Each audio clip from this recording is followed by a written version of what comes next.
চীন আরও একবার প্রমাণ করল কেন তারা সারা বিশ্বের চেয়ে এক ধাপ এগিয়ে। বিশ্বের সবচেয়ে উন্নত দেশ হিসেবে পরিচিত আমেরিকাও কেন চীনকে থামাতে মরিয়া। আসলে চীনের কাছে এমন কিছু অত্যাধুনিক ও নাম না জানা সমরাস্ত্র আছে যার রহস্য আজও কেউ উন্মোচন করতে পারেনি। তবে এবার সেই রহস্যের কিছুটা তারা নিজেরাই খোলাসা করেছে। দ্বিতীয় বিশ্বযুদ্ধে জাপানের বিপক্ষে জয় উপলক্ষে রাজধানী বেজিংয়ের তিয়ান আনমেন স্কোয়ারে অনুষ্ঠিত হয়েছে চীনের সামরিক কুচকাওয়াজ। এতে বেশ কিছু নতুন ও অত্যাধুনিক সমরাস্ত্রের উন্মোচন করা হয়, যা আন্তর্জাতিক মহলে ব্যাপক আগ্রহ তৈরি করেছে। কুচকাওয়াজে AJX-002 নামের বিশাল আকারের মানববিহীন ডুবোযান UUV প্রদর্শন করা হয়। সাবমেরিন আকৃতির এসব ড্রোন পানির 20 মিটার নিচে পর্যন্ত যেতে সক্ষম। কুচকাওয়াজে আরও ছিল AI চালিত ড্রোন।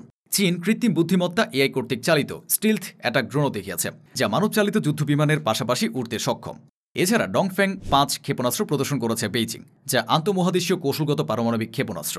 এটি চীনের উত্তরাঞ্চলীয় সাইলো ক্ষেত্র থেকে উৎক্ষেপণ করা যায় এবং সরাসরি যুক্তরাষ্ট্রকে লক্ষ্যবস্তু করতে সক্ষম। সামরিক এই কুচকাওয়াজে রোবট উলফ নামের 4 পায়া রোবট ছিল বড় চমক, যা সম্মুখ সারিতে গোয়েন্দা কার্যক্রম চালানো, তথ্য সরবরাহ করা এবং এমনকি সুনির্দিষ্ট লক্ষ্যবস্তুতে হামলা চালানোর সক্ষমতা রাখে। সকলের নজর কেড়েছে HZ-155 সাজোয়া ট্রাকের উপর বসানো LY-1 লেজার অস্ত্র। এটি প্রতিপক্ষের বৈদ্যুতিক নিরাপত্তা লাইন বিকল বা পুড়িয়ে দিতে সক্ষম। সামরিক বিশ্লেষকদের মতে চীন তার ক্ষেপণাস্ত্র এবং রকেট বাহিনীর উন্নয়নের উপর বিশেষ গুরুত্ব দিচ্ছে, কারণ তারা এটিকে চীনের প্রতিরোধ কৌশলের একটি প্রধান অংশ হিসেবে দেখে, যা যুক্তরাষ্ট্রের নৌশ্রেষ্ঠত্বকে মোকাবিলা করতে সহায়তা করবে।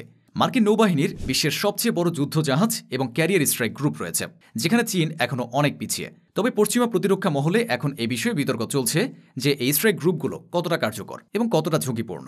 এগুলো কার্যত ক্ষেপণাস্ত্র হামলার বিপরীতে সিটিং ডাকের মতো, যার কোনো সুরক্ষা গ্যারান্টি নেই। বেইজিং তার বিশ্বাসযোগ্য প্রতিরোধ ক্ষমতা তৈরি করতে এবং একই সঙ্গে দ্বিতীয় আঘাত হানার সক্ষমতা তৈরি করতে চায়। এ কারণে তারা বিভিন্ন ধরনের ক্ষেপণাস্ত্র প্ল্যাটফর্মের বৈচিত্র্য বাড়াচ্ছে। এই কুচকাওয়াজে সবচেয়ে প্রত্যাশিত সমরাস্ত্রগুলোর মধ্যে একটি হল ডংফেং 61 ক্ষেপণাস্ত্র। এটি এমন একটি প্ল্যাটফর্ম যা আংশিক কক্ষপথে প্রবেশ করে হাইপারসনিক ওয়ারহেড সরবরাহ করতে পারে। এর আরেকটি গুরুত্বপূর্ণ বৈশিষ্ট্য হল এটি একটি সড়ক ভিত্তিক ক্ষেপণাস্ত্র, যা একে সহজে লুকিয়ে রাখা, দ্রুত জ্বালানি ভরা এবং মোতায়েন করার সুবিধা দেয়। এটা বিভিন্ন অবস্থান থেকে উৎক্ষেপণ করা সম্ভব, যা শত্রুকে বিভ্রান্তিতে রাখবে।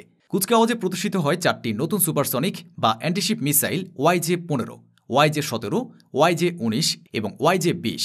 এগুলো ইএংজি বা চীনা ভাষায় ইগলের আক্রমণ নাম দেওয়া হয়েছে। এই ক্ষেপণাস্ত্রগুলো জাহাজ বা যুদ্ধবিমান থেকে ছোড়া যায় এবং বড় আকারের নৌযান ধ্বংস করতে সক্ষম। এর মধ্যে YJ-17, YJ-19 এবং YJ-20 হাইপারসনিক বলে ধারণা করা হচ্ছে, অর্থাৎ এগুলো শব্দের গতির কমপক্ষে 5 গুণ দ্রুত গতিতে উঠতে সক্ষম। কুচকাওয়াজে আকাশ, সমুদ্র ও স্থল 3 স্তরের সামরিক সক্ষমতা প্রদর্শিত হয়েছে একসঙ্গে।